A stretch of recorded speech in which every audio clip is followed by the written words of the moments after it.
the activities and focus of UN agencies in line with female empowerment in Ghana and Africa, the significance and impact of sustainable development goals, especially the SDG 5 in female emancipation and empowerment, and also attempt to answer the question or discuss what lessons can Ghana take to enable her empower women, especially in global affairs. Ladies and gentlemen, today we are privileged to have seasoned experts and panelists to discuss the theme in detail, and I would like to entreat all participants, both here present and also virtually, to not only be spectators but participate fully by sharing your knowledge and experience and expertise on important insights to firm up the national and global conversation on promoting gender equality and empowerment of women.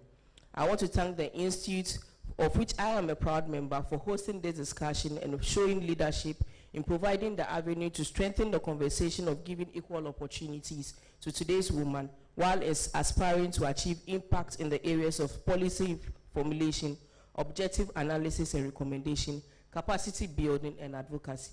Once again, I welcome you all to this chat series, and it is my firm belief that the woman can do more if they are seen as rivers rather than reservoirs. Thank you very much, and I wish you all fulfilled deliberations. Thank you.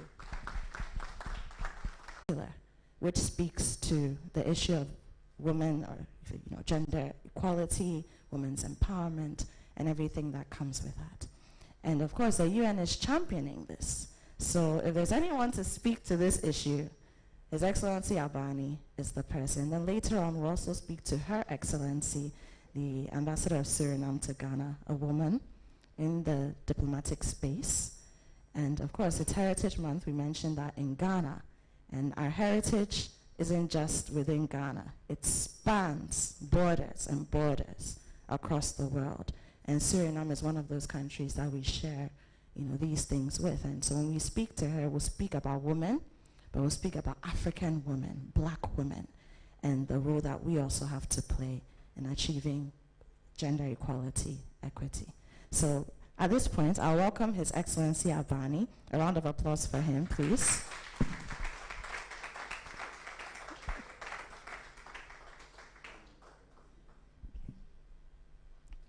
You're very welcome.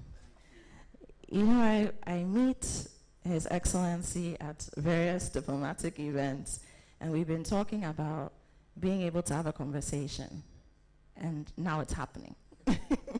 So it's an honor for me as well. Your microphone is right next to you. If you could kindly pick that up. Okay. I'm not going to be hard on you. It's a conversation. I want us to start right from the beginning. Now, the United Nations, earlier Zainab mentioned that the United Nations since 1945 has been in existence and really started working in 1946, post-World War II. And he took over from the League of Nations, which history tells us failed in preventing a Second World War.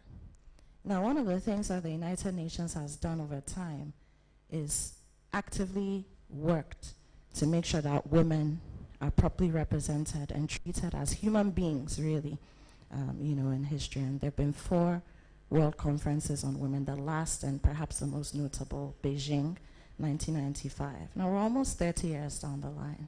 So I'll start by asking, since 1995, when the iconic Hillary Clinton was there, our own Nana Konado Agyemang-Rawlings, who at the time was Ghana's First Lady, was there. It was a big deal.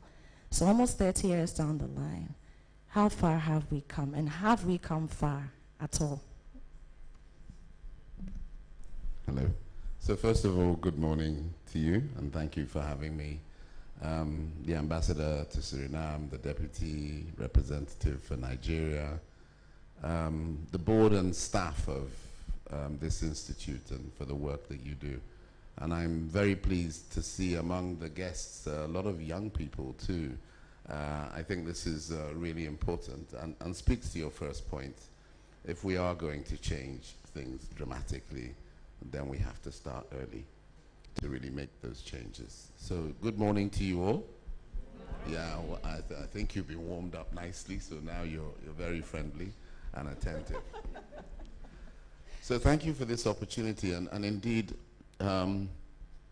yes, the UN started in 1945, I think really in response to the challenges facing a world that was not at peace, and a need to reconstruct and build, if you like, the alliance across nations necessary to see a world that would advance in different ways. And I think probably that's the first big issue, that if we are going to achieve success on very intractable problems, and women's equality is an intractable problem. In the business, we actually call it a wicked problem. Then actually no one person can achieve it. And so the UN is a platform through which globally people come together, and the concept of multilateralism is the idea that together, if we all work together, we can solve these problems.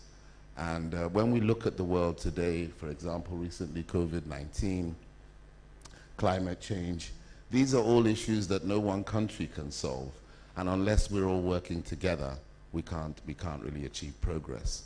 But sitting under there are these systemic issues that continue to plague the world. Equality or inequality, which is actually growing. Even in so-called advanced countries, the rich are getting richer, the poor are getting poorer, and usually among the poor we find disadvantaged groups, and within that we find women and girls particularly. So using a framework such as this, the UN, is an important one to advance this.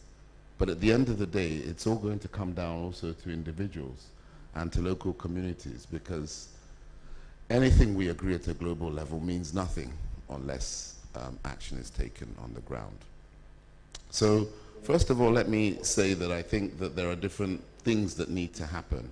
And the Secretary General himself has described this on Women's Day, which was just the 8th, about a week ago. Yeah, the 8th of March, as probably one of the most unjust human rights violations that continues to exist in the world.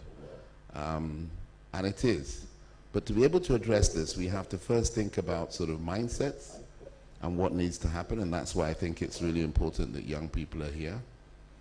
We have to think about laws and policies, and you referred to CEDAW and you've referred to the Beijing platform, because those frameworks give us important tools to be able to then engage in the conversations, hold governments to account, begin to demand action.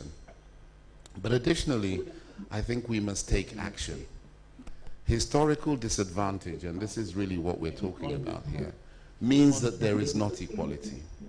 And to achieve that equality, we need to make disproportionate investments in women and girls in order to bring them up to speed. And very often we find governments who have policies of no discrimination, but the best we say is that they are blind to the gender inequality.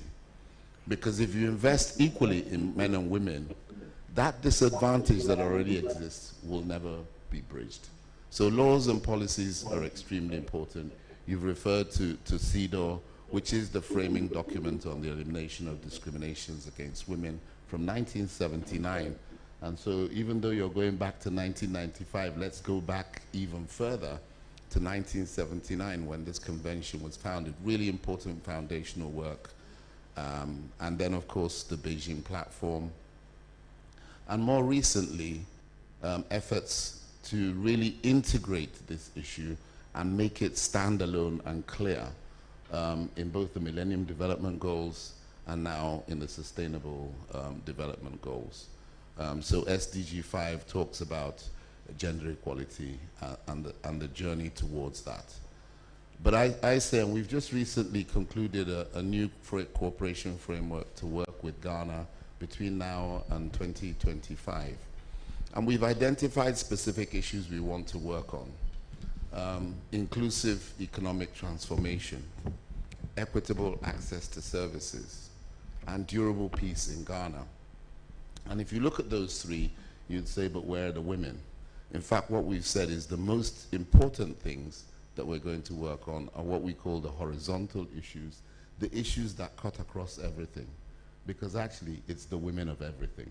If we want to have inclusive economic transformation, we must work with women.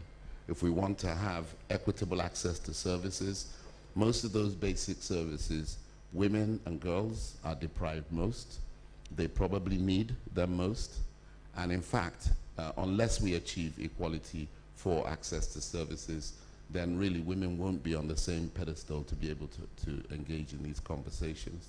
And finally, on peace, the first people to be impacted by conflict and the harshest to be impacted by conflict are women and children. And yet, when you look at the conversation platforms, the places where people discuss the strategies to first prevent conflict, where people discuss the issues on how to mitigate that conflict, and where people discuss the issues about how to cushion the impacts of conflict, women's voices are largely missing.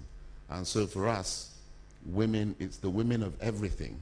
And unless we get that right, we're absolutely going to fail.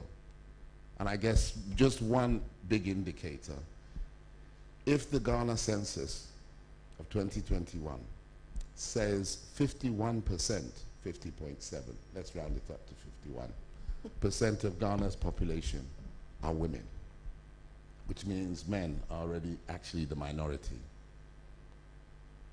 But only 14.5% of those women have a say in parliament, then that tells you already the work that lies ahead of us.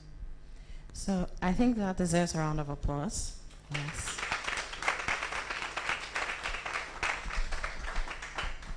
A round of applause for two reasons. One, you've given us a very nice snapshot of where we've come from and where we are.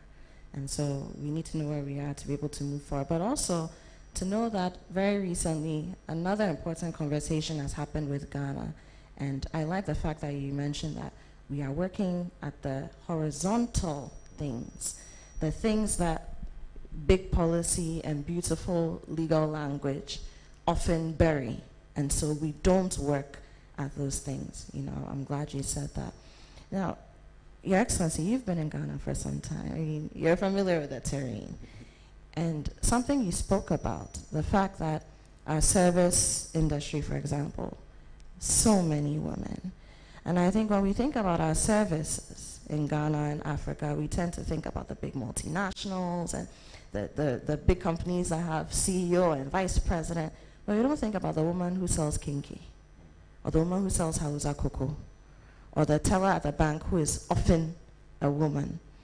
Now, how, you know, on this level, at such a community level, if we attach importance to developing such women, does it bode for the better for all of us? Thank you. I think a couple of points. I always like to start conversations about difficult issues with positive examples, because I think what positive examples do is tell us that in spite of the problems, we can actually overcome them and are overcoming them, and so we build the momentum around those important issues. So here's a fun fact. This year, Ghana will host the first African country to host the Interministerial on Global Peacekeeping. Round of applause for that. And it's interesting, there are a number of tracks that are going to be discussed, how to re-energize global peacekeeping in a world full of a lot of conflict, as we all know. But did you know, Ghana provides the most number of women peacekeepers in the world. So actually, Ghana is a leading example on integrating women into peacekeeping. And when you bear in mind the point I made, if you run into peacekeepers who are men who don't understand women's issues, then there's a very strong chance that policy on the ground, the protection on the ground, will not focus on those. So if anything, we need the whole world to learn from Ghana on this one.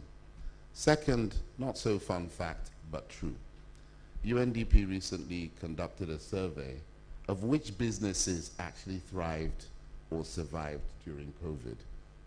Roughly 60% of small businesses actually collapsed during COVID because of the various constraints. The results of that survey tell us very clearly, actually, that women's businesses thrived better during COVID. They adapted better to the impacts of COVID-19, and they were most resilient because they built on strong networks. When cash was short, they were actually able to find innovative ways to find those resources. So actually, the import of that is that actually the notion that we need to, quote unquote, keep protecting women, often during COVID, women were actually protecting men and children by being able to run their businesses very effectively. And an allied third fact, and I think it speaks to some of the points you're hinting at, Ghana's economy is 70% to 80% informal. And so that means it's not, the big Nestle's, it's not the big companies, it's actually small and medium businesses that keep Ghana afloat.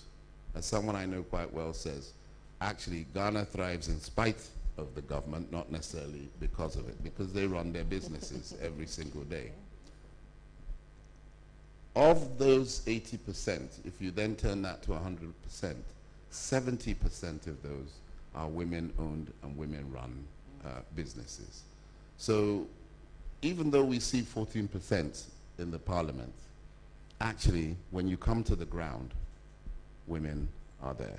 And I think as we have this conversation, discuss the challenges, look for ways to overcome them, it's extremely important that we remember that there is a lot of power and a lot of achievement already being made by women.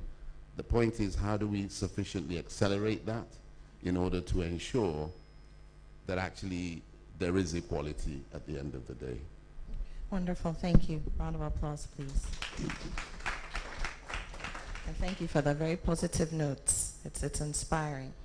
So just piggybacking on that, some of the things that we've just said, how then, as a member nation, or as member nations, because there are other nations represented here in various ways, shapes, and forms, who are members of the UN, how do we work with the UN? What do we have to do as individuals, first of all, in our communities, within the society, and then the level of governance and national leadership? What do we have to do to make use of and support the implementation of the things that the UN is rolling out? So thank you very much. Of course, the UN is here to serve you, and I think that's the first point I like to make. Often people think of the UN as some abstracted entity. Like Big Brother. Yeah, that sits in a place that's very different from everybody. But actually, it's a membership organization. And the members are the countries who have signed up to all the declarations that are there. So actually, we serve the member countries. And in 2018, when the current Secretary General talked about reforming it, one of the key things he said is, let's not have this upward accountability to New York, to Geneva, to the places where the UN is located. Let's have more accountability to the countries that the UN is here to serve. So of course we are here to serve Ghana. The cooperation framework, which is the document I spoke about earlier, is the mechanism through which we collaborate with the government of Ghana. And those three pillars I talked about, inclusive economic transformation, equitable access to services, and durable peace. These are the lenses through which the UN's work comes into Ghana. And so those frames alone describe some of the work. In Ghana here, there are actually 35 UN agencies who work and operate across different sectors, ranging from simple things like safety on the roads all the way up to big issues around combating violent extremism, working on gender equality, and so on and so forth. And my humble job is to keep everybody moving in one particular direction around this. And this is why I really said gender is an important thing across those three areas. So obviously for us on the economic front, working with small to medium scale businesses is our primary focus. Because if we can get those businesses who contribute most to GDP to be able to function, and really focusing on the women's organizations and women's businesses, then we will enhance that. And there are a range of agencies working on this, from providing capacity to enabling access to finance, to working on various services that businesses need to be faced with these issues. How do we ensure that women don't disproportionately suffer? Ghana has a social protection program, and we know that in difficult times, people see social protection as a nice to have. So how do we protect social spending? Investments in education, investments in school feeding programs, investments that make sure that there are actually separate male and female toilets in schools to enable girls stay in school, investments in the important science areas that will enable Ghana achieve its ambition on industrialization. These investments, only 39% of women, of girls, actually are involved in the subjects that are of the future. When we look at women's participation or engagement in the digital economy, less than 40% of those roles are taken up by women. And in fact, the theme for Women's Day was digital. And really the whole idea is to amplify, highlight, spotlight, celebrate the women who are working in this space in order to encourage other young women and girls to participate effectively. I could spend the whole day talking about the different agencies that work on these issues. There's UNDP, there's UNICEF, there's WFP, there's UNFPA. I think maybe I'll just speak about a few of these challenges maybe first, and then come to them. So of course, women in the economy, those of you who can look at the UNDP website, look at UNICEF's website, where are the pieces of work that we're trying to support, particularly around emerging businesses. UNCDF is the Capital Development Fund. They have resources available to support businesses to continue to integrate and work. When we come to services, access to services, education is extremely important.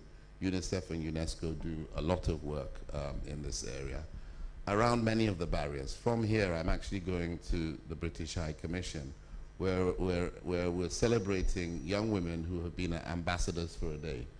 And that program, through that program too, we actually support a huge campaign that is trying to prevent a number of the abuses that happen to women and girls. 19% of girls are still married in Ghana before the age of 18. 3 in 10 women this year are going to experience gender and sexually based violence. And in fact, nearly 40% of women in their lifetime will experience some form of gender-based violence.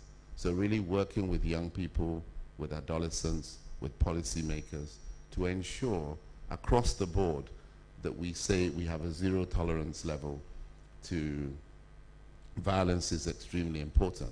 And there are lots of organizations, notably UNFPA, UN Women, working on this particular area. But also in the areas of nutrition, we know that women are the mothers at home. And very often, they will experience malnutrition in order that their children are properly nourished. So working on issues around social protection, on the nutrition standards, working with businesses who are trying to promote made in Ghana products in order to grow Ghana's economy, and many of those are women's businesses, extremely important. And just before coming in here today too, working with a number of different organizations, how do we particularly look at the issues of women in peace? Ghana is a peaceful country, but there are lots of localized conflicts, and there are a lot of impending challenges in the neighboring countries around Ghana. Ghana is almost an oasis in a desert of conflict. And so while we should be proud of Ghana's peaceful coexistence, and we should be proud, we must remain vigilant, because unless we do, it could get really bad here. And of course, again, women and girls will suffer. So really pushing for programs that really bring women to the forefront of this area of work, extremely important. And as I've said, thinking about the women of everything, because whatever it is you want to try and think about on climate change, women are impacted negatively. When we look at the data, if you use data to make your decisions, how is it that countries, Ghana inclusive, look at the data that says 51% of our population is female and yet elect only 14% of them into office? And so for us, and UN Women, after a period of not being in Ghana, are coming back into Ghana. Well, that deserves a round of applause. We've been waiting for it. I'm very proud that they're coming back in my tenure here. And almost we're saying the sort of theory of change there is, unless we get women into positions of decision making, whether that's in the parliament, or that's in the executive arms, or that's in local governments and at community level, we are unlikely to achieve the Sustainable Development Goals. And so, spinning that positively, making sure that women at local level, for instance, only 5% of decision making is done by women. This is a really bad statistic. So we must work very hard to make sure that women are able to participate in decisions that affect them on a day-to-day basis. This means making sure, for example, that the Affirmative Action Bill, which has been lurking around for 10 years, unsigned, is passed in this government. Because unless it's passed, there is no legal instrument with which to then hold men accountable, myself included, to make sure that women have a say. We have a property law and bill that actually talks about the rights for inheritance and property. Since 2009, that bill has been pending. That's 15 years. And yet, simple laws that are gender blind, important as they are, like tax exemptions, can go from 0 to bill in less than 1 year. So something is fundamentally wrong. And I want to particularly talk to the young people here to say it's really important that you are engaged in this work and that you are helping to bring a new generation of thinking about equality. Whether you're students or most of you here are young people. Actually, we keep saying the young people, the future is the young people. The future is here. It's now. If you start changing the way that things happen and you perceive the world today, then I think that is the beginning of the change. But it's not just women or women having to change. It's men and women having to change. And for all of us to challenge these stereotypes that keep women in unpaid work at home from almost the age of 18 to the age of 50, and then they have no pension. And so they actually enter a life of complete labor and dependence. How do we start to tackle those big challenges of talking about how we deal with unpaid work, which is the most significant work? Nurturing children from 0 to 18 is probably the most significant piece of work any human being can do in their lifetime, and yet it is not rewarded. In fact, it's assumed to be mother's role with no financial remuneration whatsoever. And if you spend your whole adult life looking after your children and your grandchildren, and then get to your pensionable age and have accrued no pension because you didn't earn anything, then actually it's a life of dependence. And so this has to change. I'm sorry, I'm probably not following your script. No, it's fine. There's no script. With me, there's hardly ever a script. We're flowing. But I just want to take two things that you've said, and pun intended, marry them. We spoke about the prevalence of child marriage and how it's still there. So girls who are getting married before the age of 18, right? We've also spoken about the fact that this mother's role, unpaid work, the caretaker's role, you're at home. Once you have children, it's almost like a woman, your life has to come to a standstill. Now, there's a correlation between these two things. And I want to talk about this because we live in a culture, in a society, and it's a global culture. But I can speak to Ghana, I can speak to Africa, where marriage is a badge of honor. In fact, let's not even go so far. We're in the Greater Accra region, we're in Accra.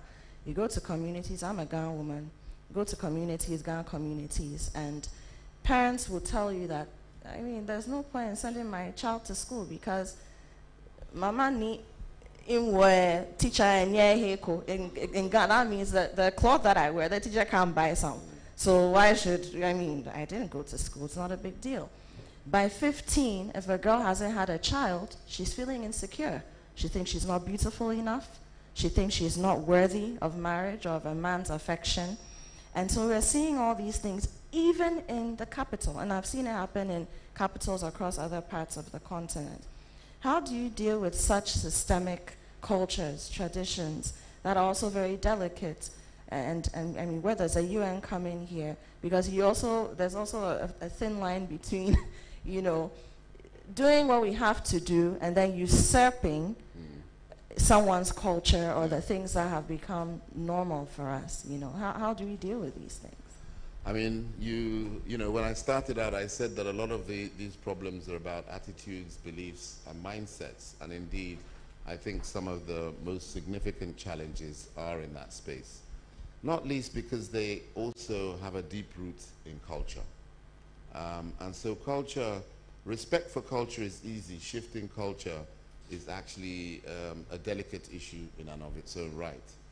I think the UN starting position is and must be that we respect the cultures and rights of self-determination of all peoples, and that we're shining a light on these inequalities, and that there isn't a one-size-fits-all solution to any of these problems, nor is there a uniform timeline that by next Wednesday we must have achieved gender equality. And if we look across the globe, there are many issues of injustice that face people even in the most so-called advanced and developed countries. And that actually, increasingly, we are saying that we must look internally to indigenous knowledge, indigenous solutions to many of these problems. On climate change, there are many solutions that are actually homegrown and indigenous. On issues of equality, there are many cultural ways in which communities recognized equality, protected certain groups of people, and that actually the overuse of laws and policies is where some of that challenge exists.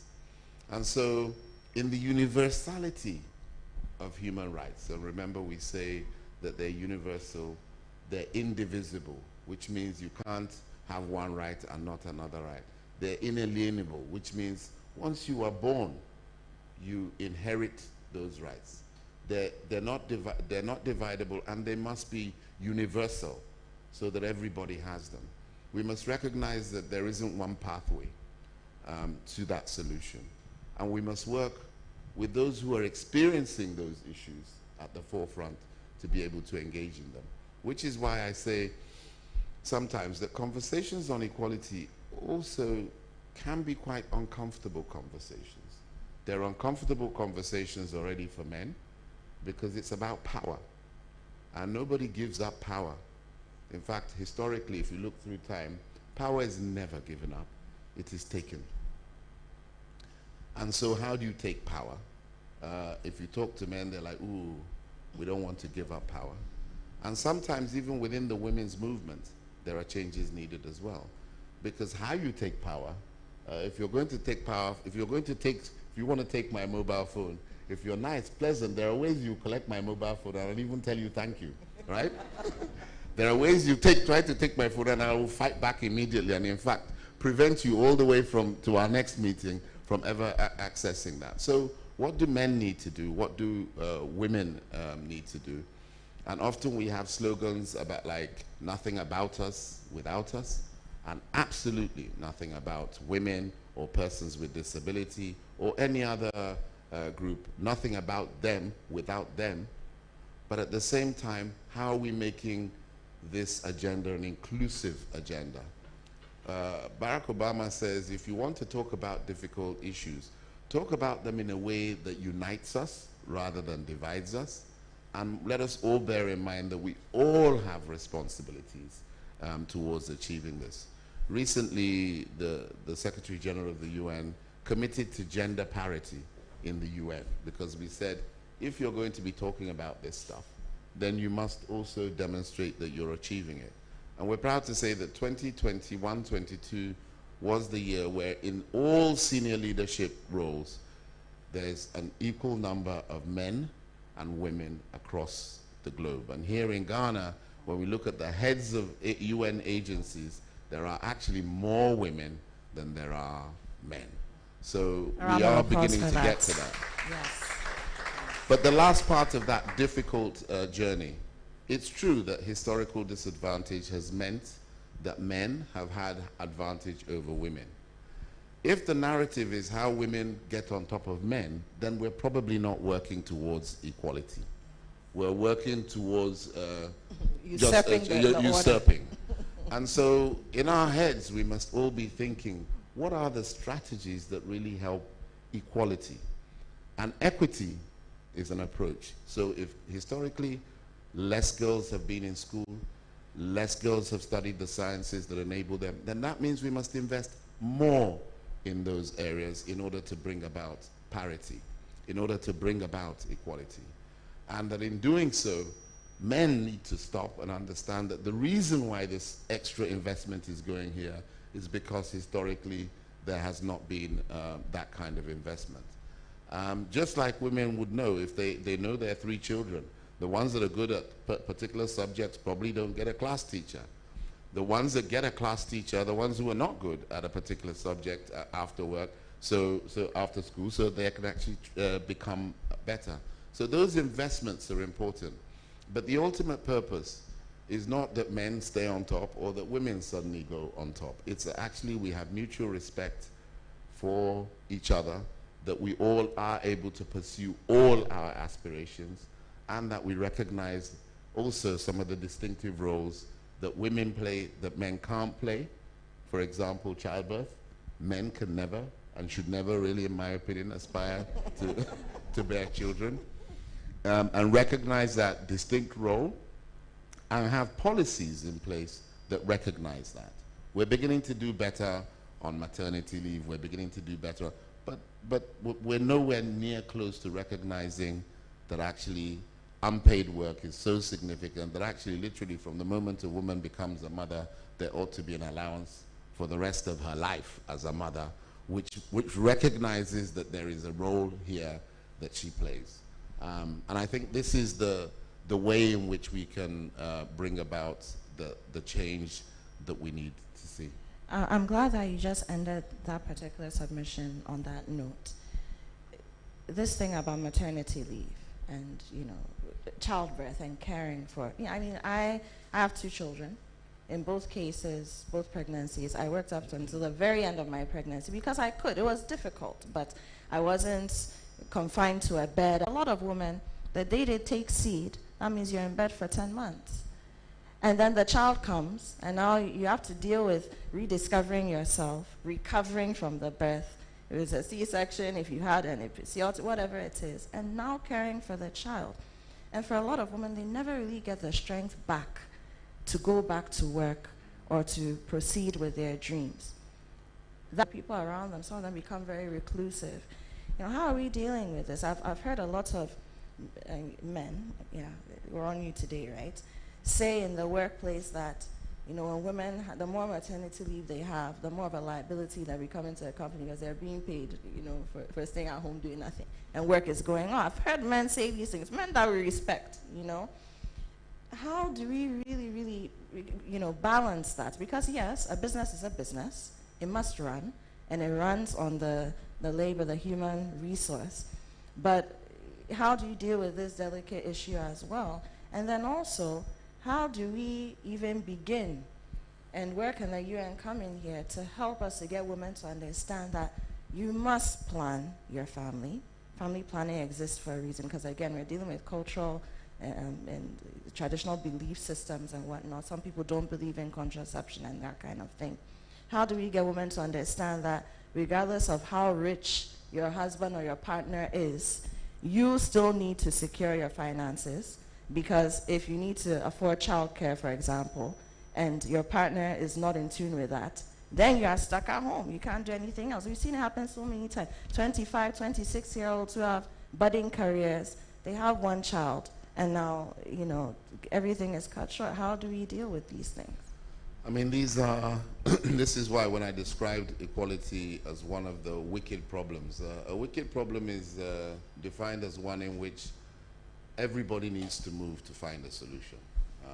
And climate change is a classic neutral version of this, because actually, and often between rich countries, poor countries, the global north, the global south, unless people who consume a lot of carbon emitting products reduce their carbon emitting products, then everybody suffers. Unless developing countries also begin to develop carbon neutral trajectories, then they can't progress. But also, when we look at developed countries, they used carbon to progress. So why are you now saying I can't use carbon to progress? So really, these are intractable problems, and this is why it's important for us to work together. So just picking up on some of the points you make, you know, the aspirations that by age 18 I must be married, I must have a child, or I have failed. We have to start challenging those norms. And this is why it's important to begin to celebrate women who are successful. There are not enough women in our boardrooms. There are not enough women who are actually at work. How do we tune in that mentality that men should come home from work and be able to cook as well and take care of children? That it's a shared responsibility. You know, The women are saying yes.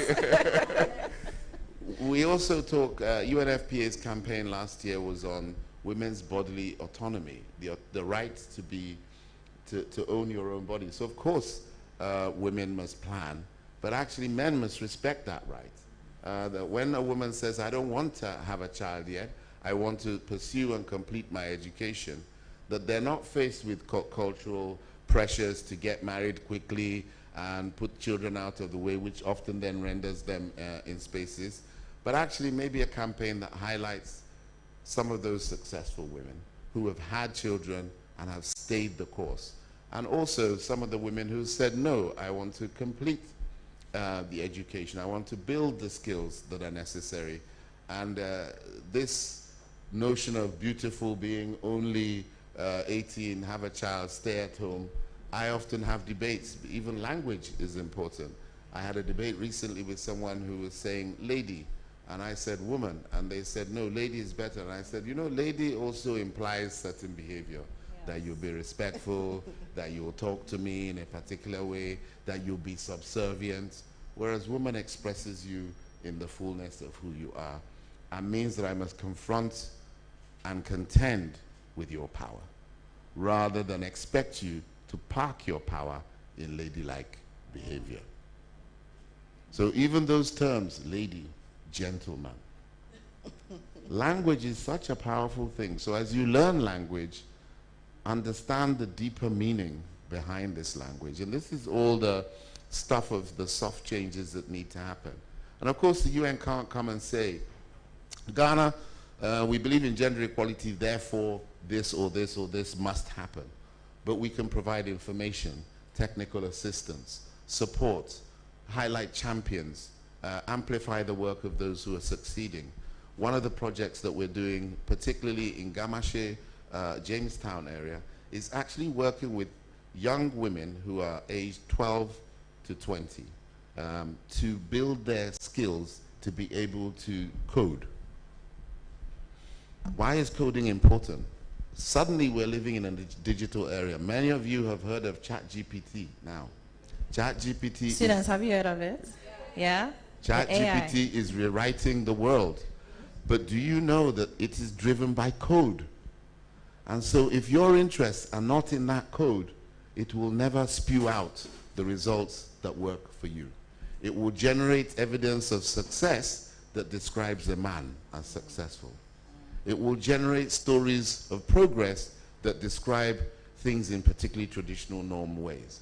It will not generate information that highlights the inequality or that offers solutions to this. So if we really want to build apps, for example, that focus on women's needs, and men have the skills to write these apps, It doesn't make sense. So if we really want an empowered digital economy, and the World Bank says in between now and 2025, on this continent alone, the digital economy will be worth 300 billion US dollars, then we have to build women's skills. And we have to build everybody's skills in Ghana, not just men's skill, to own more money and continue to control things the way they are.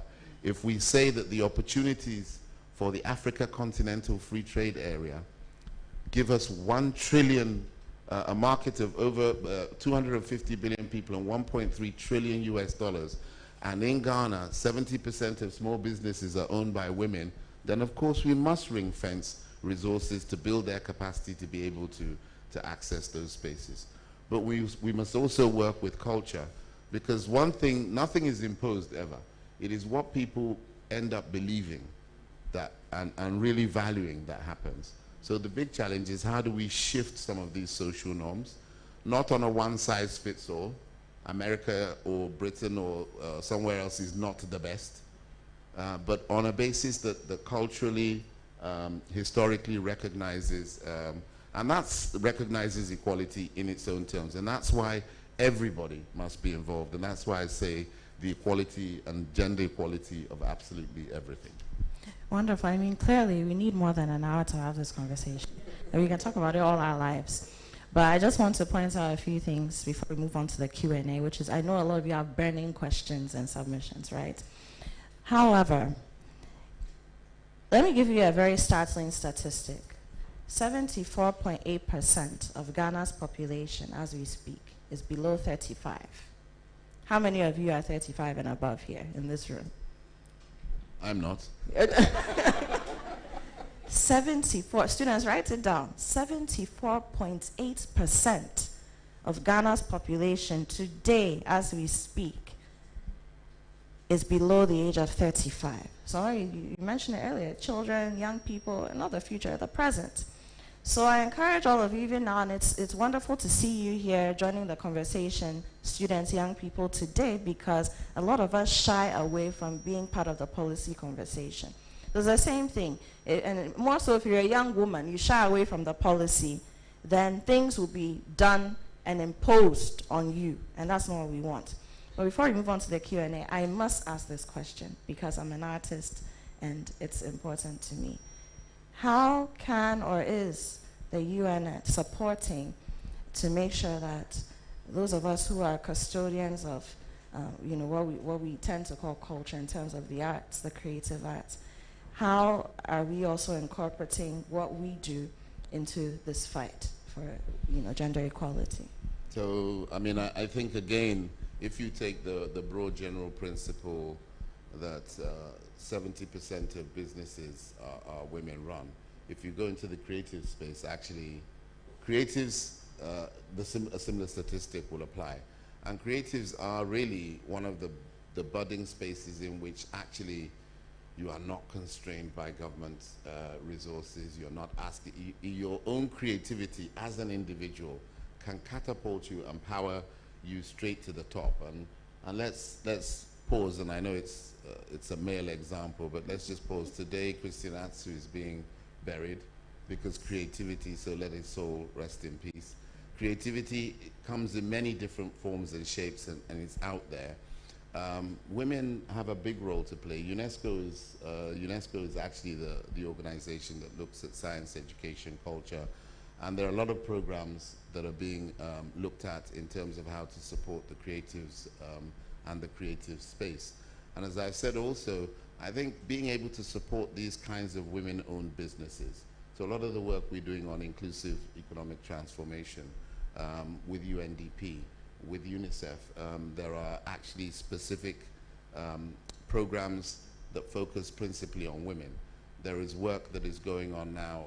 There's a You Start program to actually say parts of those resources from the government should be ring-fenced for women businesses, including the creatives business. So I think there are lots of ways in which we can promote and support these businesses to grow and thrive, because people actually see celebrities and see icons and follow them. And so public figures like yourself are extremely important and influential in changing the narrative and changing the conversation. And as I've said too, really getting women to go into policy making spaces. Because I guarantee you, if 50% of the parliamentarians are women, the kinds of conversations that will happen in the parliament will be very different from the conversations that are happening today. If 50% of ministers are women, and they should be if we believe in equality, then the kinds of priority investments that will be made will be very different. If we have a minister of finance who is a woman, I think that the places where money will be placed. You think I know. This is why women's leadership is extremely, extremely important in being what we call catalytic and transformative for equality. Wonderful. A round of applause for His Excellency Charles Abani, Resident UN Coordinator here in Ghana. At this point, we are going to go into the Q&A, but of course, I have to invite, we have other excellencies in our midst. So I'll start with the woman, no offense. Yes, I'll start with our lady, and I must say that it's also very encouraging to see that in our diplomatic space now, most of the ambassadors and high commissioners are women. Yes. And I think that Ghana should also be proud, because if a country, a nation, a kingdom is sending a woman to represent them in your country, it means that it is considered safe for women as well and conducive for their work to thrive. So Ghana, we should be proud of ourselves. So Ambassador of Suriname to Ghana, Her Excellency Fidelia Grant-Garland. Did I get that right? Yes, I said I'm going to give her a chance to be installed as a Gamanye, a Ga Queen Mother, because we were having a conversation earlier and she looks like she could be Ga, and we're hearing that in Suriname, a lot of the words that you have in your languages and within your space, they actually are Ga words we are learning. Wonderful. So how do I get a microphone to Her Excellency? Okay, we'll get her on the stage. Okay. So let me make space. Oh no, please. Okay, thank you.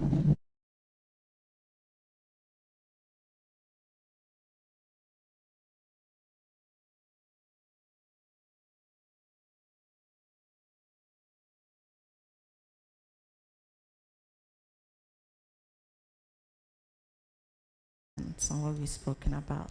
So I won't even ask a question. I'll let you go into it. Well, thank you, UN, and to invite me for the fire chat. Understand, I'm not English speaking. We are Dutch. So if it was Dutch, I know that I could say things easily. But bear with me, the English I will use to express myself. Your Excellency, I'm so very proud of you. Thank you. You see, if you look at me, I look like just an African woman. And that is how I feel myself too.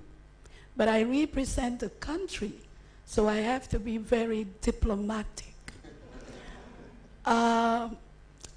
In my country, I will be very brief because there's so much to say. I have been involved in the 1995 Beijing Action Plan in my country. I used to work with the Ministry of Planning and Development Corporation, and I was responsible for the gender affairs. So that is my beginning, because first I was a teacher. I wanted to teach. Why? Because I came out of a community which is tribal, just like in Africa. There are Maroons in Suriname, and they have 6 tribes in 6 big rivers, and each one have a Gaman as the paramount chief. So a king. And they have clans as well. They are in the east of the country and in the center part of the country. And when I spoke with her, one of her big readers was named, that is in the 1600s, fighting slavery in Suriname. His name was Boni. And Boni had a fort. And when I saw the space I was coming at, I've been told, I did not know before I came last year to Ghana. His fort, built in a swamp, was Bugum. Buku. And we call it Buku because we pronounce the things differently. And when I came here, I heard of Bugum River. And then I understood why Boni called his fort Buku. What we have for women, I will cut that, the equality in my country is kind of like, I find we have equality in the tribal community, the African tribal community. If one watch me, you will always see me putting this thing on my shoulder. The drawer is the man, and the woman does the embroidery. And we pay him to draw it, and they pay us to buy it. So that is a form of equality. I love what he said, because you see, in Ghana, we have different tribes. In Suriname, we have different ethnicity. It's a compilation of Africans, Asian, Europeans, everybody is represented in that country. And I think we have peace as well with one another, because this comes from the African diaspora. But you will see the India diaspora putting it on. You have women, the Javanese Indonesian women are putting it on, and we put on everything, working together peacefully. And we still speak languages of origin. In India, a language, my president is an Indian, a Surinamese man, and we always love to say, I love you. So, and in the Hindi, we say, Hum toke chaila. So whenever I hear Hum toke chaila, I mean the man tells me, I love you. And in the Javanese Indonesian language, it is Aku senam kara kue. And in the African languages, we have 7 ethnic languages of African origin. And lingua franca is from the group we call Creole. So meaning they are not tribal. And they say, me lobby you. Me lobby you is I love you. And we put that so lobby, pure love. So if I send something to the UN representative and I feel love for the work he does, I will say sosolobi, meaning pure, in Suriname. Gender equality is very important to make a country be the country that it wants to be. Sustainable development, leave no one behind. So let us women do not leave the man behind. Sometimes we complain because we want to be seen. Sometimes we are not very fair to men.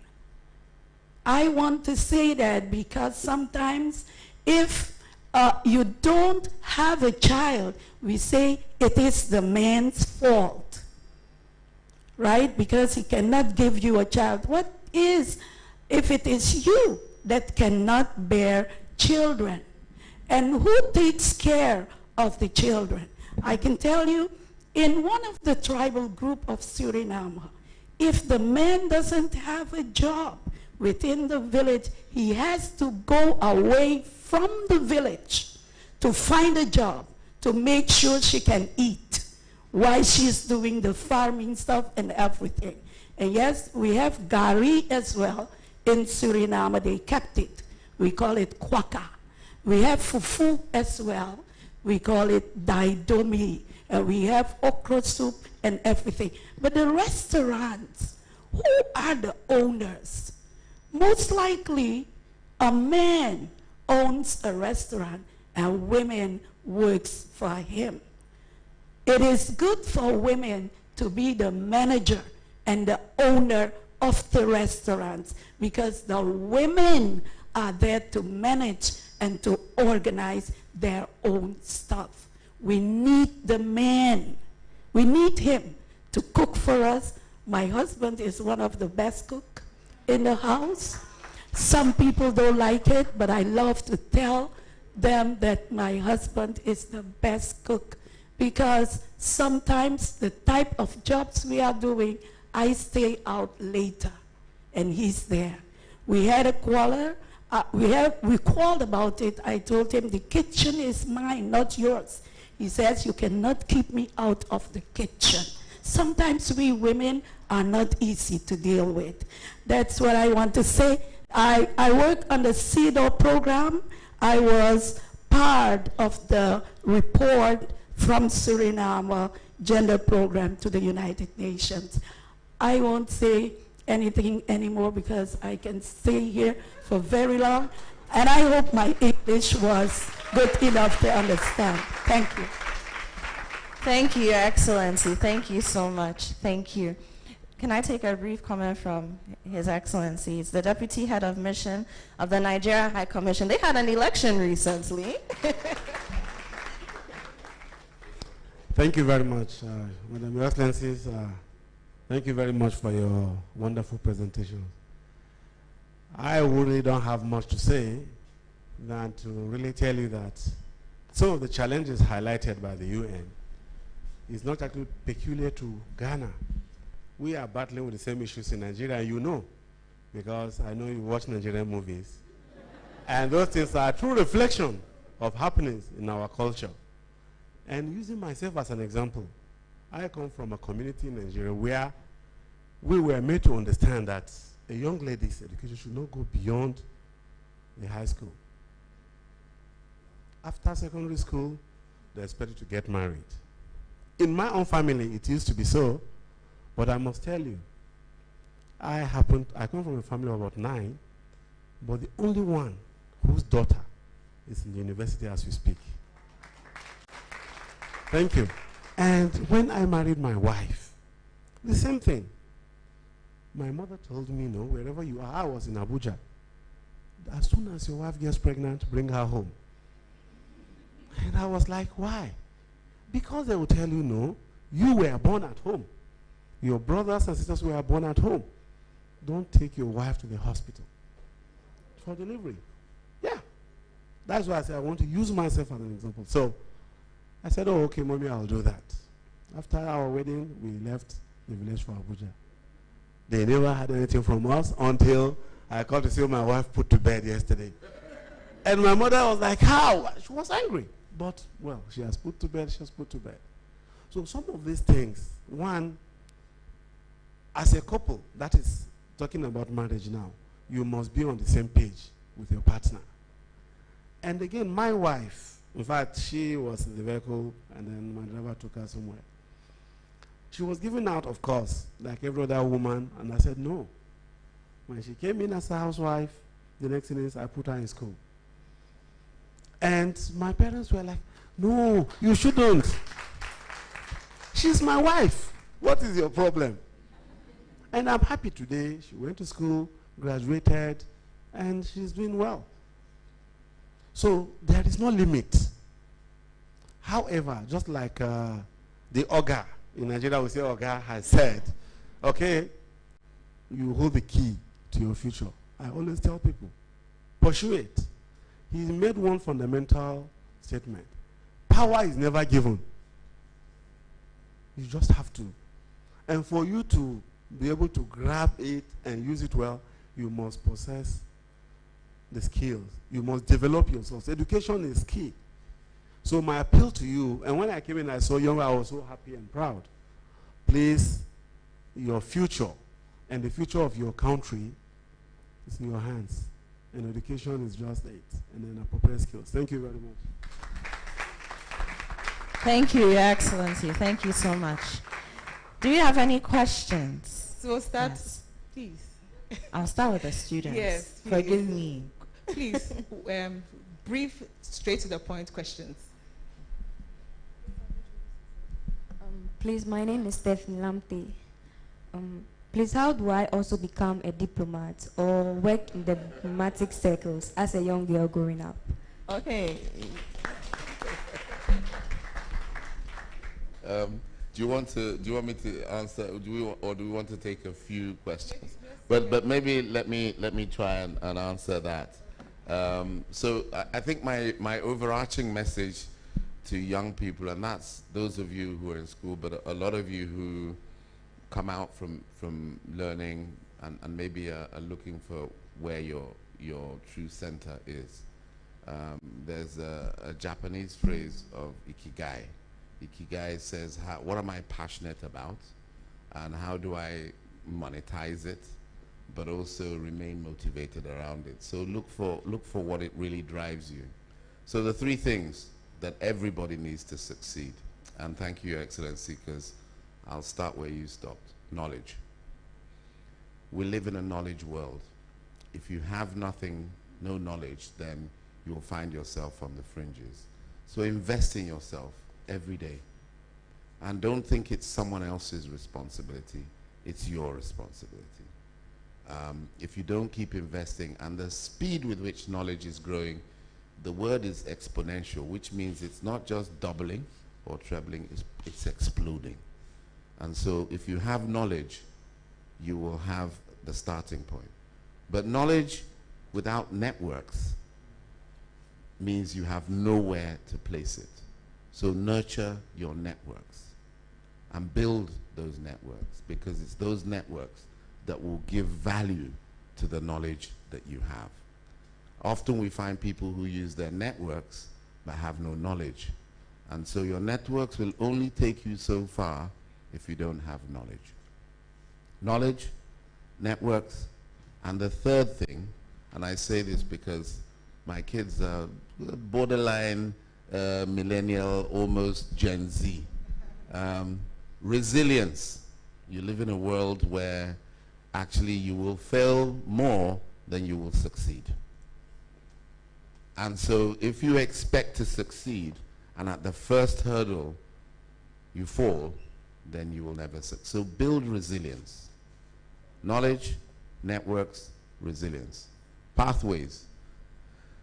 Of course, there is a pathway to becoming a diplomat, and I'm sure that there are many diplomats who have followed a particular pathway, a career, an education in international relations, a career with the Foreign Service. But I can tell you that there are many pathways to being a diplomat, and not all diplomats are career diplomats. Actually, diplomacy is an art. I'm still learning it. Often people say, but you should be a politician. And I say, I have no capacity to be a politician.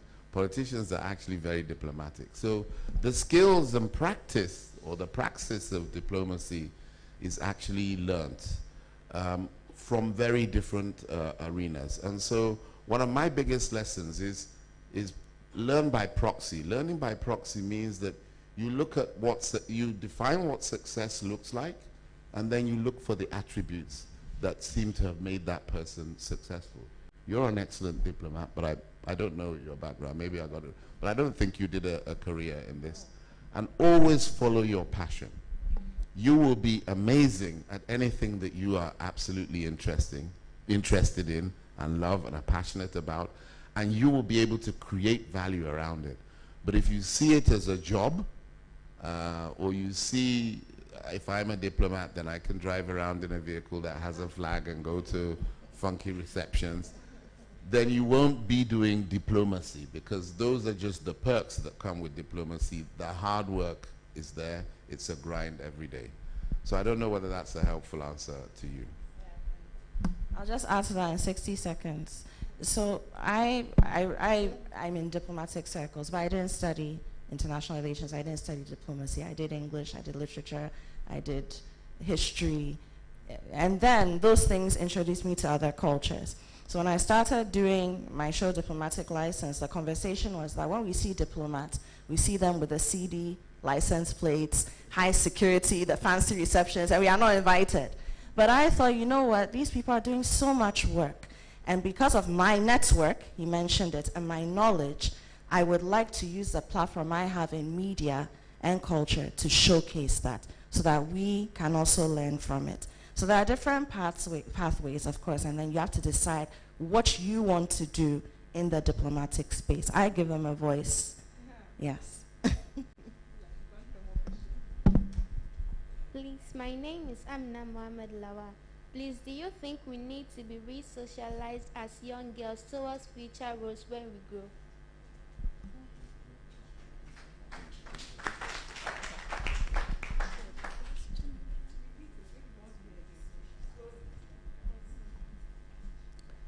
Well, the word re-socialization is a very complicated word. By profession, I'm a sociologist. And I did sociology because I wanted to understand society. And I wanted to understand people. To be socialized by your friends, by TV, by, let's say, social media, and you don't fit into the core social expectation of society, you need to be re-socialized. But who do you want to re-socialize you? It is your choice. Because socialization is to learn to know the culture, behavior patterns, and everything. Even in education, they re-socialize you. Because at home, you have another type of socialization. In Ghana, you have the Christian world, you have the Muslim world, and you have the traditional world.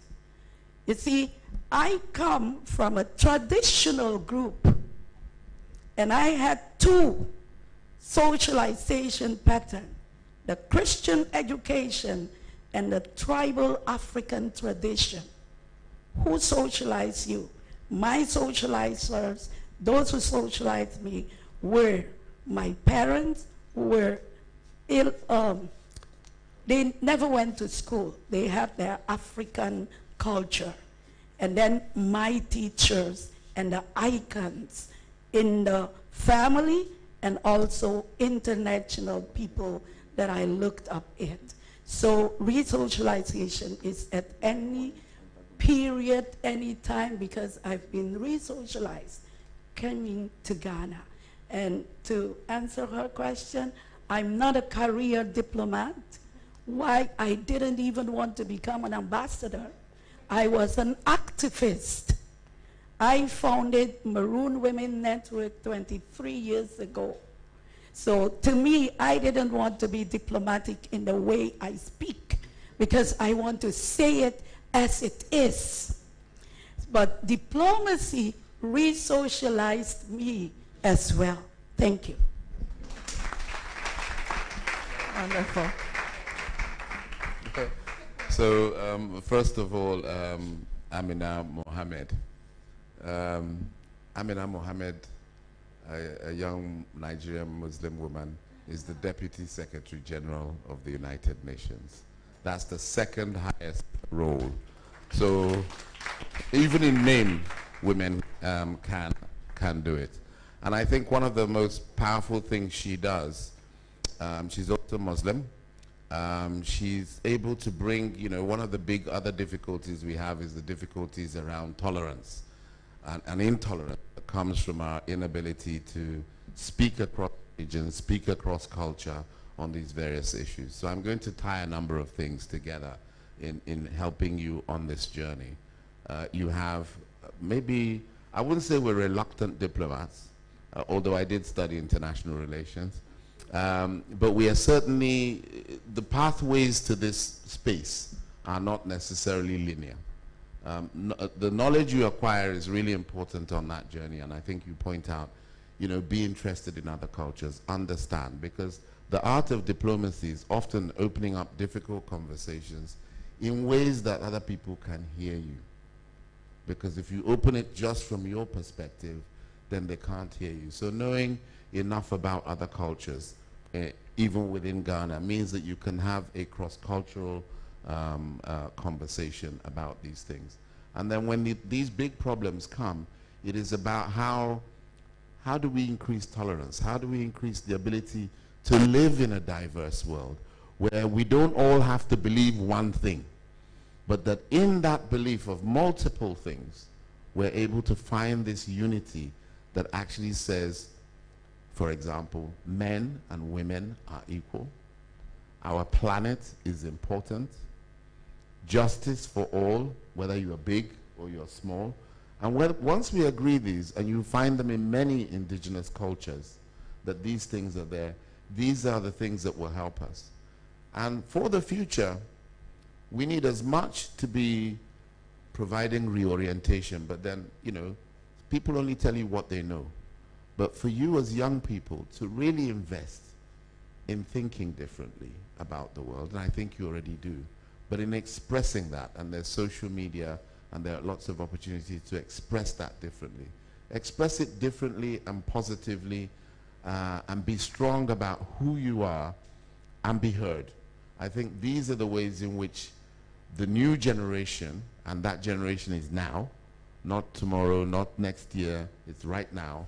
That's how you're going to make a difference in the expectation that you have a right to be the president of Ghana, that indeed one day a woman has the right to be the Secretary General of the United Nations in the way that women are in different places. Thank you. My name is Bernadette, a student of University of Ghana. Please, with the issue of women's participation in decision making, or having more women in the policy making space, whenever this issue comes up, we look at the percentage of women in parliament or top organizations. But when we come to my university, we have less women taking part in leadership positions. And the fun fact is that there's been only one SRC, a female, who has been a leader in the SRC. So my question is, what's the UN doing to have or empower women in this, like at the university level or lower, to have to participate in politics? Because this is a space where young people are being nurtured to become the top organizational leaders and all that we are talking about. Thank you. We'll take a couple and then take 2, 3. She has her hand. Thank you very much, His Excellency Mr. Abani. My name is Angela Latte, Ministry of Interior. I've been with, specifically Narcotics Control Commission, so I've been with the Education Department, championing against illicit drug trafficking and drug abuse, so I'm an advocate against illicit drugs. I've done that for 9 years, and I'm now at the airport as an enforcement officer where I arrest these people. So, my issue is based on women empowerment. My issue is when a woman is doing so well, striving for herself, getting to the top, the opposite or the opposite gender thinks that it was through the help of a man. Well, that's our society. That's the thinking of many. I like talking. I do well with presentation. So I strive wherever I am. I have the confidence and the zeal. I do acting. I'm with Roverman Productions and all that. So when a woman is doing so well for herself, for our society, they will think that it's through the help of a man. And how can we erase this perception? How can they know that this is genuine? There are women who can really do well for themselves. How can you ensure that?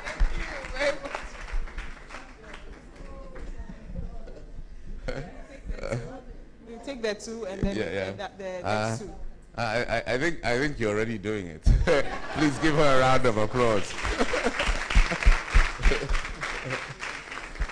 And I think it speaks to Amina's question about reorientation, and really what I say, really the power is within us all to start to reorient, whether it's the personal story the Deputy High Commissioner from Nigeria told, and the importance, this is why I say that actually if women fight men on these issues, you will lose a lot of champions.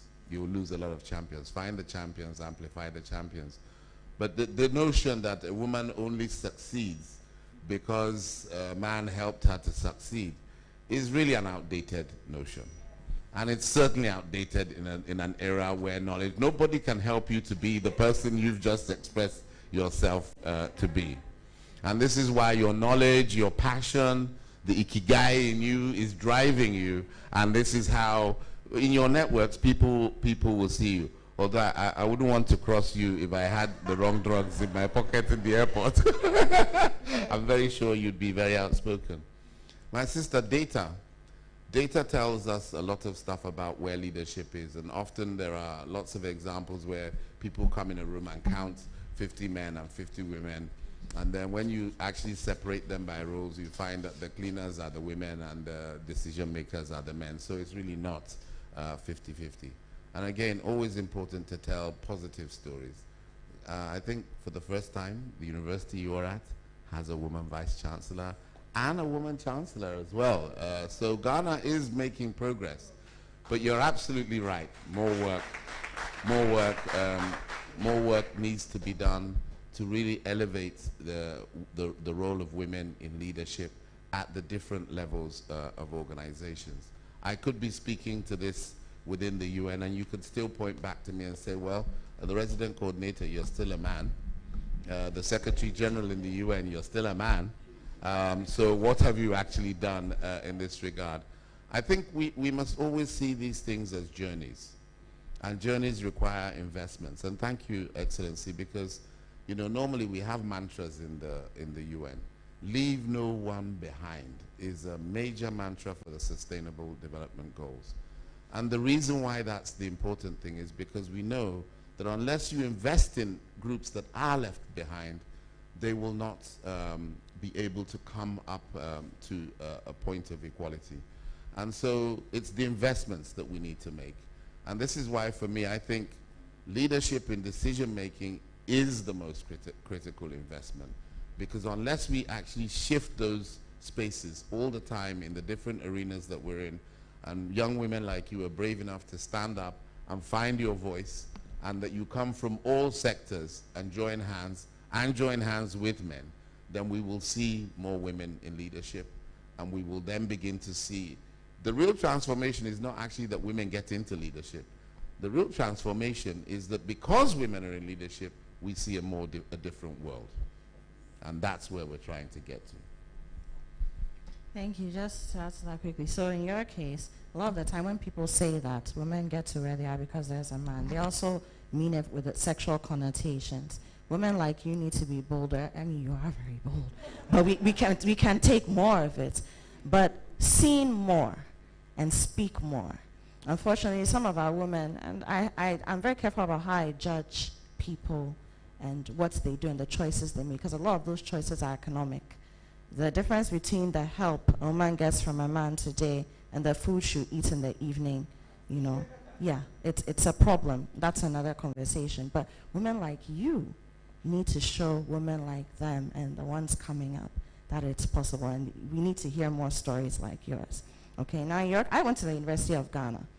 Now, prior to going to the University of Ghana, I was in the US, and as a freshman, I was the president of the African Students Association at my university. When I came to Ghana, I wasn't interested in student politics because I felt I was too closely tied to the national politics, and I didn't like the way it looked. However, I was active in politics on campus. I was studying paralegal studies at a point. I was a lawyer for the NUC's general secretary, go and fight in the student parliament, that kind of thing. So there was leadership, but it wasn't through the official route. And sometimes, you remember that comment? Power is not given, it's taken. Sometimes you need to take power by routing around the power to be able to establish yourself in a space. So think of that too. You can actually create leadership spaces for women without going through the traditional channel. Thank you very much.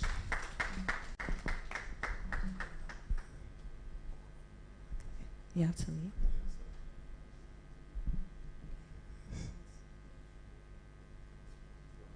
I'm Reverend Kingsley Amon.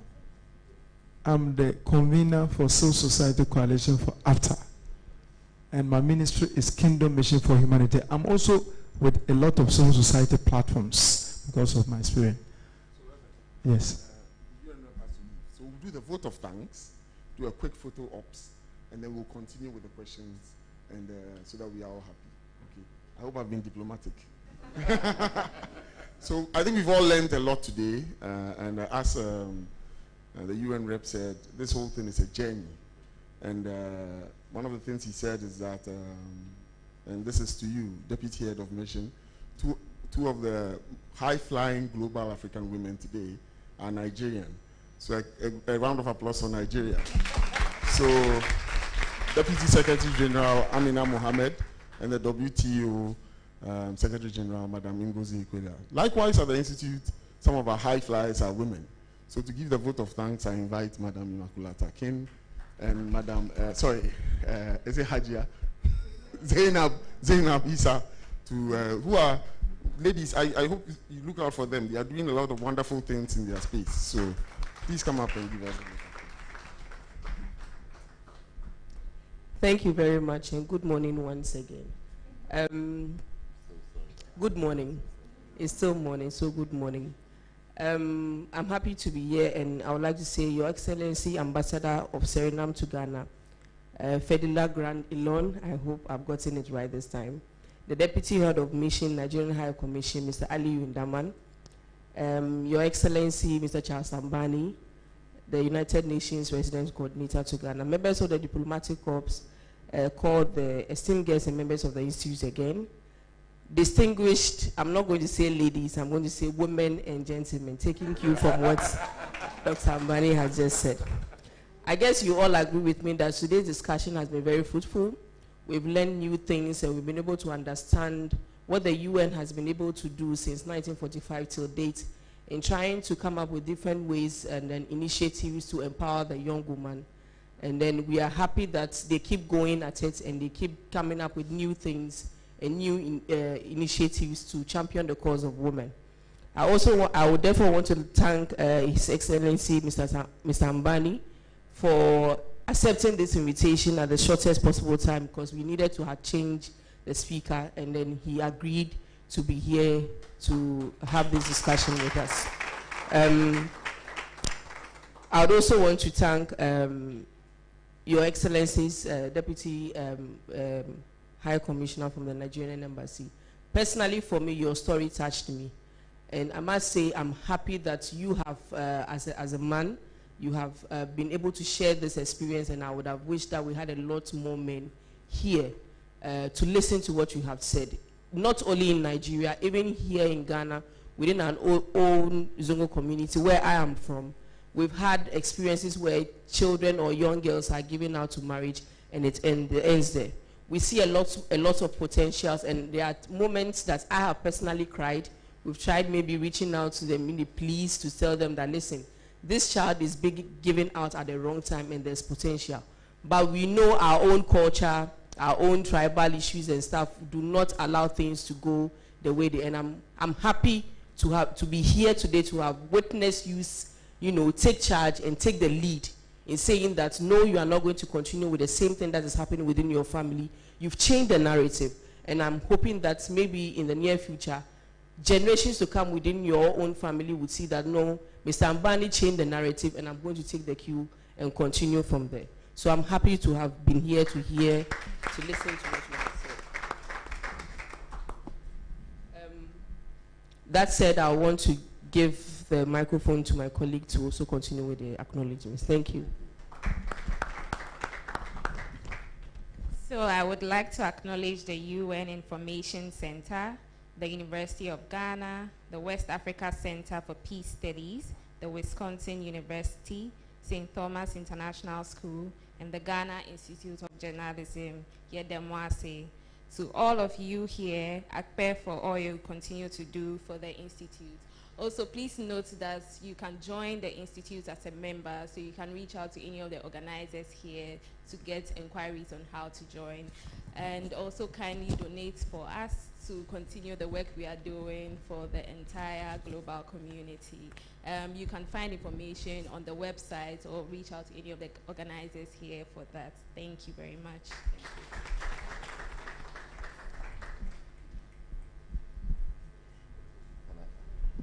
Can I just say thank you while I diplomatically try to, to exit the room and say, please, the conversation is really important.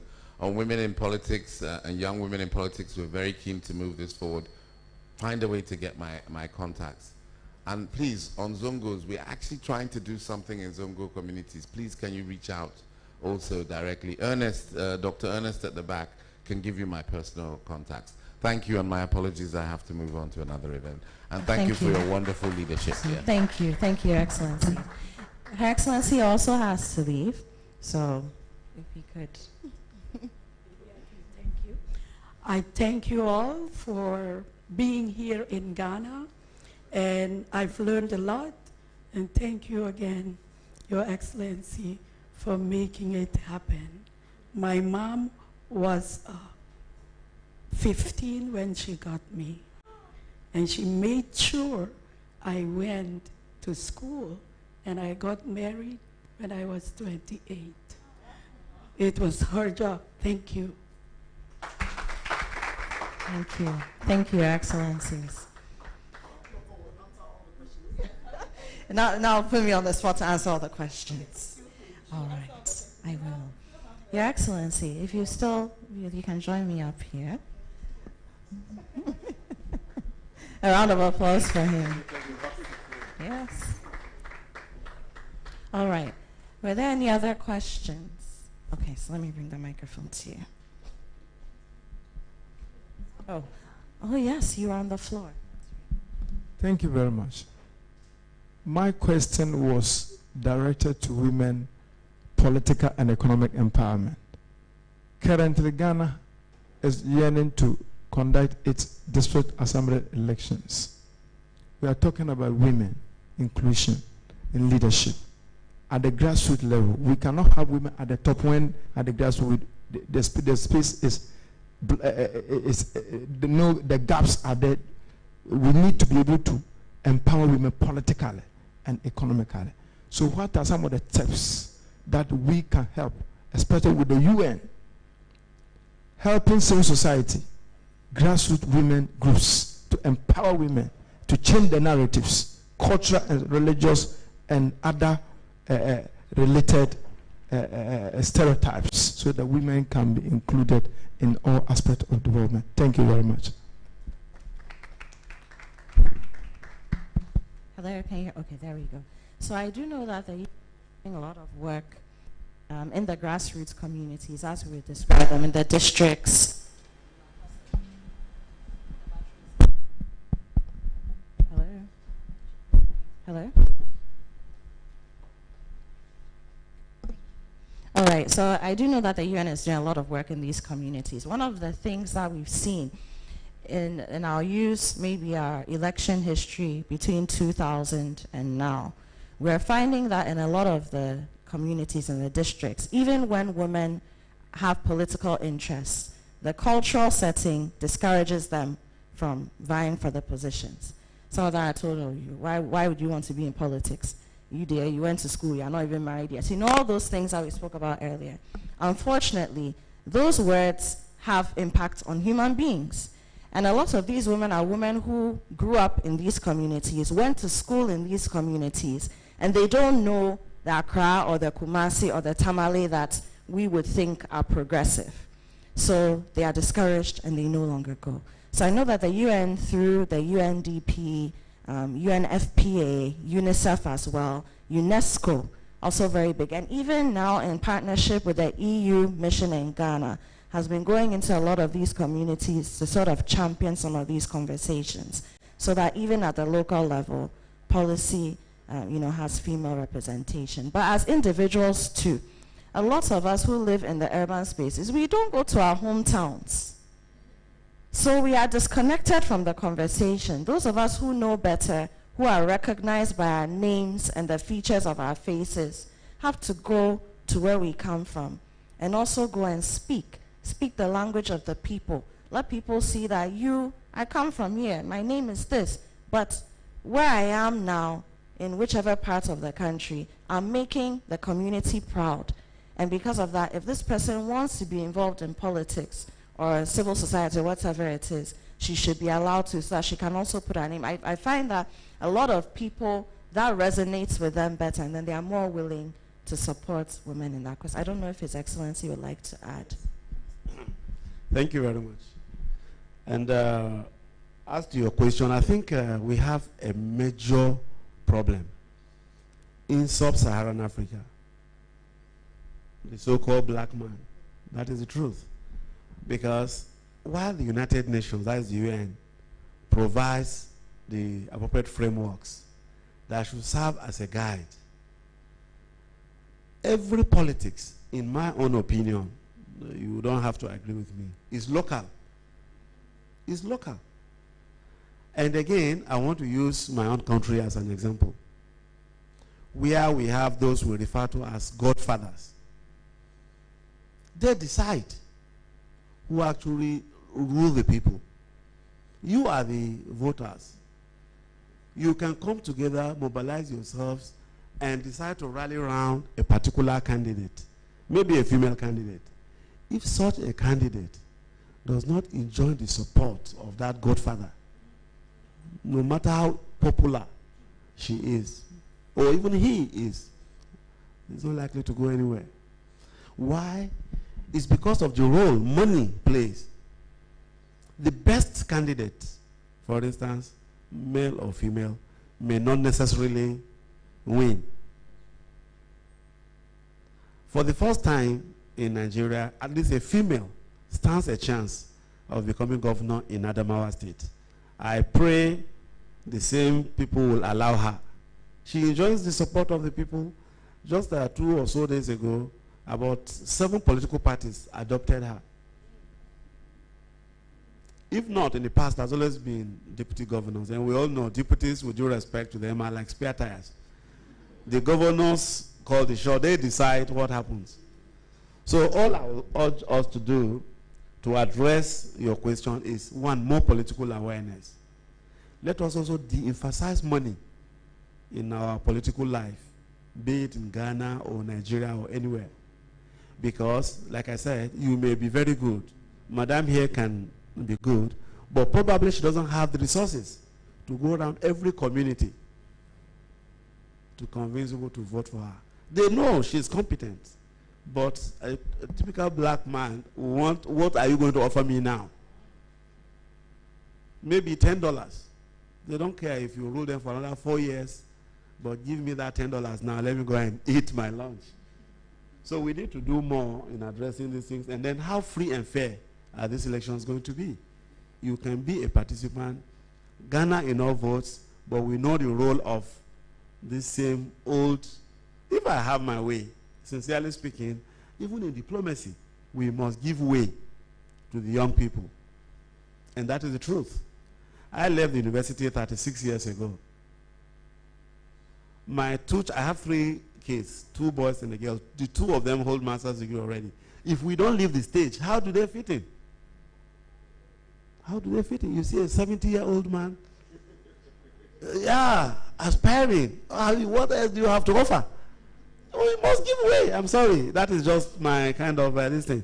And again, I want to take us back. Something else happened that I want to share. When we had our first child in 1997, in the past, my mother again always, in fact, in my community, I'll tell you, no. The bias is so bad that even driving was a problem for women. So my wife was in Abuja with me. She started driving. Somehow information filtered in. Then I traveled to the village one day, and my mother was angry. Even my favorite local fish, no. I had something very terrible, that your wife now drives around in Abuja. She takes children to school. I don't have the time to do some of those things. Most often I travel, So if she cannot drive, what happens? Then we traveled home for Salah, this eat something after fasting. And then there was an event somewhere. So I wanted to prove a point. My mother sent for me to come and drop her and her friend somewhere. I said, I have not been feeling fine since yesterday evening. My junior brother, I said, don't try it. No. The only person that can help you is my wife. And you say, what do you mean? Let her come and drop us, Joe. Yeah. And then she took and so what happened to you? She said, no, it was okay. So we just have to do away with some of these, Thank you very much. Thank you. Thank you, Your Excellency.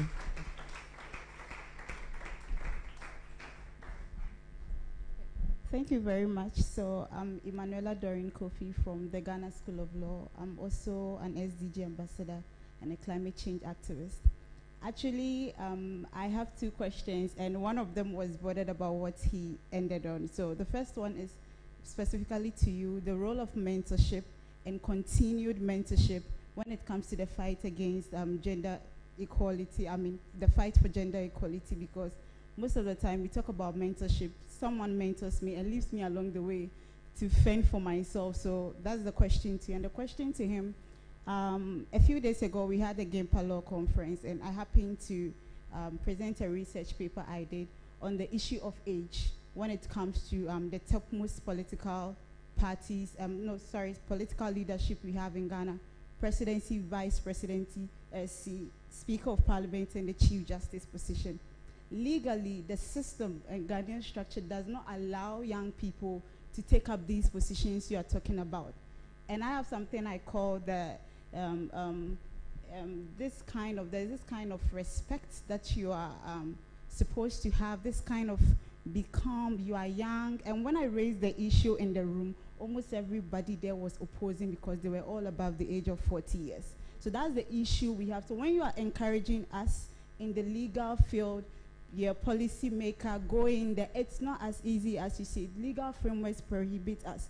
If I am at the age of 35 years old and I want to become president of Ghana, probably I have the experience and capability. They say because you are not 40 years old, life begins at 40. Even the Constitution does not allow you to take up those positions. And so I think that these are conversations that we must be having beyond the diplomacy, beyond the SDG level, because if UN wants to achieve it, and it's not allowed in Ghana, they are not going to, achieve that particular goal. So those are some of the conversations that must be had. Thank you. Thank you. Is there another question? Okay. Is it a question? It's a comment. Okay, then I'll come back to you. Any questions so that, no? Okay, I'll come back to you. So specifically to you, mentorship. Haha. Now, the thing about mentorship is that, you see, we have different kinds of mentors. So you have your mentor who, especially if you are looking at career trajectory, you have your mentor who acts as, the one who will guide and shape you. That person has been through it. You have a mentor who is also in the journey, but maybe a little further along than you. So she, in this case, can, sort of give you more current information. And she's probably a little more sympathetic to your experiences because she's on the journey with you, more or less, okay? Then you have the mentor who needs to be your sponsor.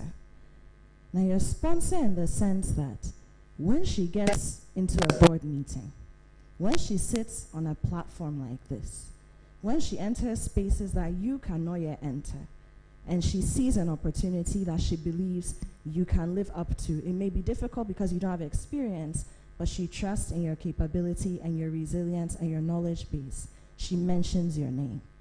These are the three kinds of mentors you need. Now, none of them is your mother.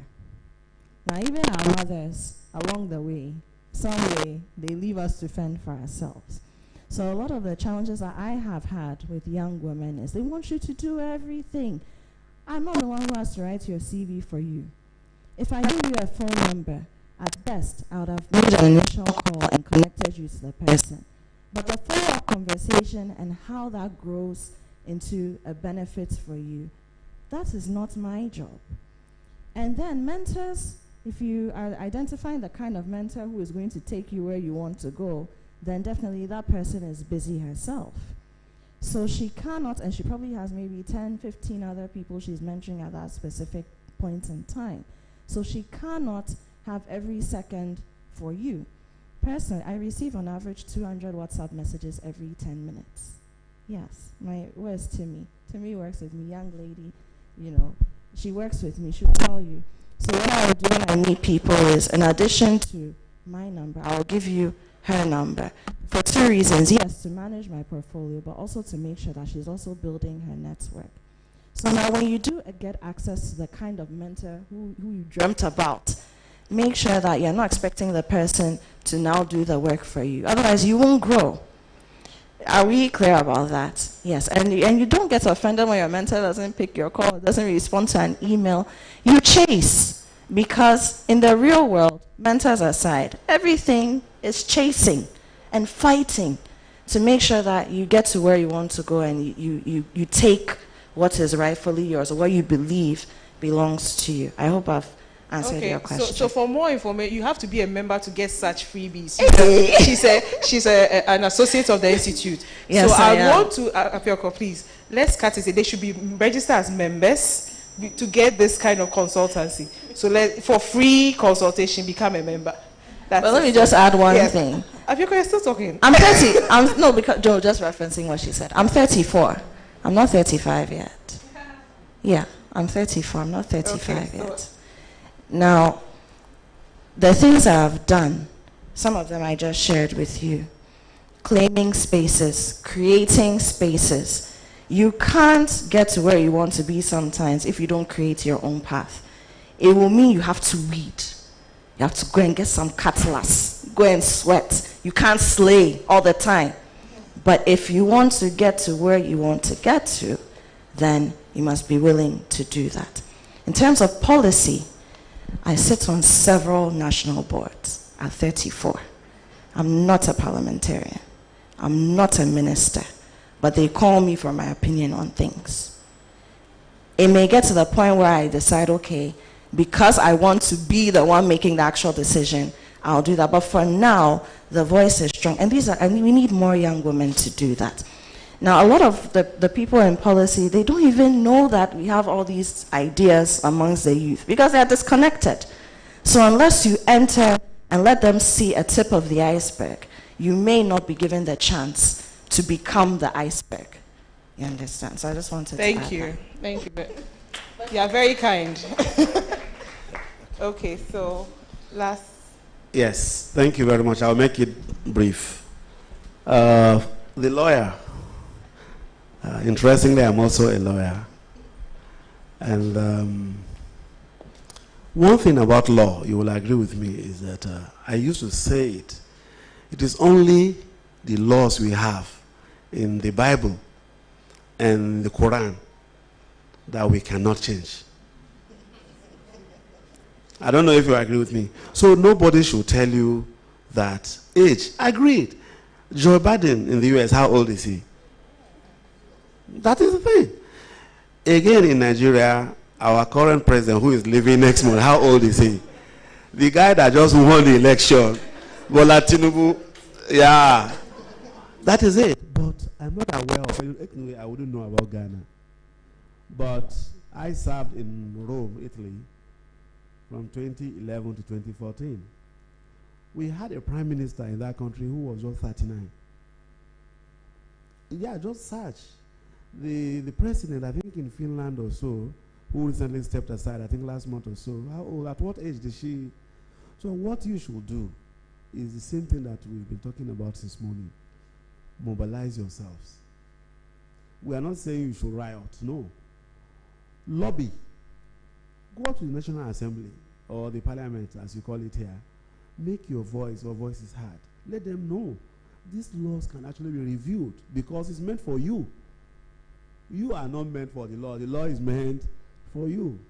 So if you are able to convince the parliamentarians, these laws can be reviewed. In Nigeria, between 1999 and now, they've reviewed our constitution several times.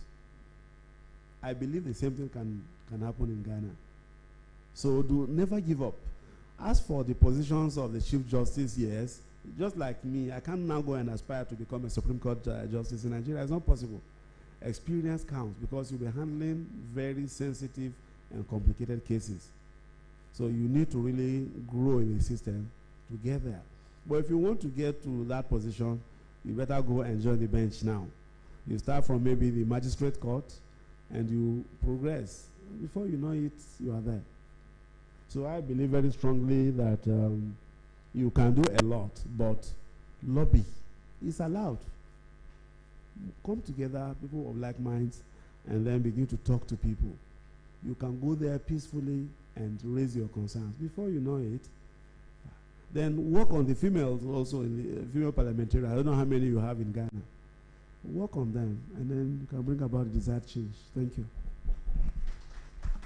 Thank you, Excellency. So at this point, Madam says we should end it. We spent a lot of time here. So I'll hand over to you. Thank you, ladies and gentlemen, for being an amazing audience. She's been doing all the talking. Please more. Let's clap for her.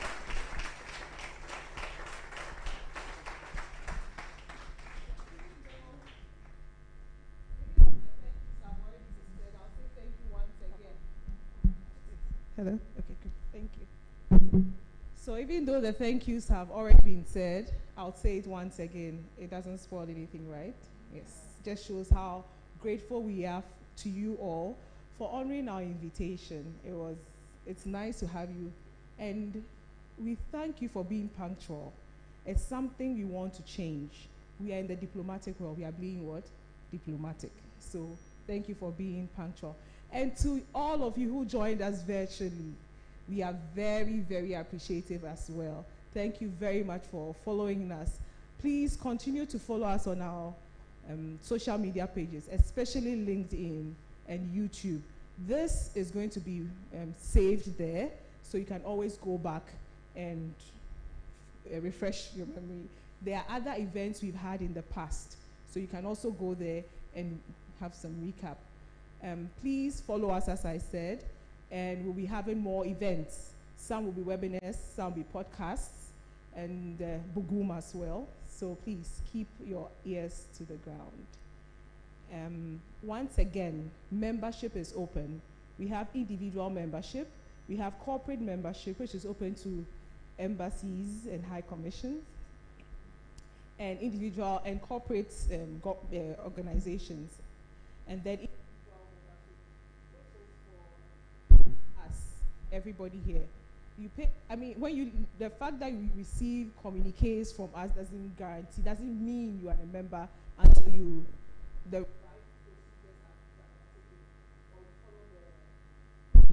procedures are met. So don't just assume because you receive mails from us, you are a member. No. There are some things which are reserved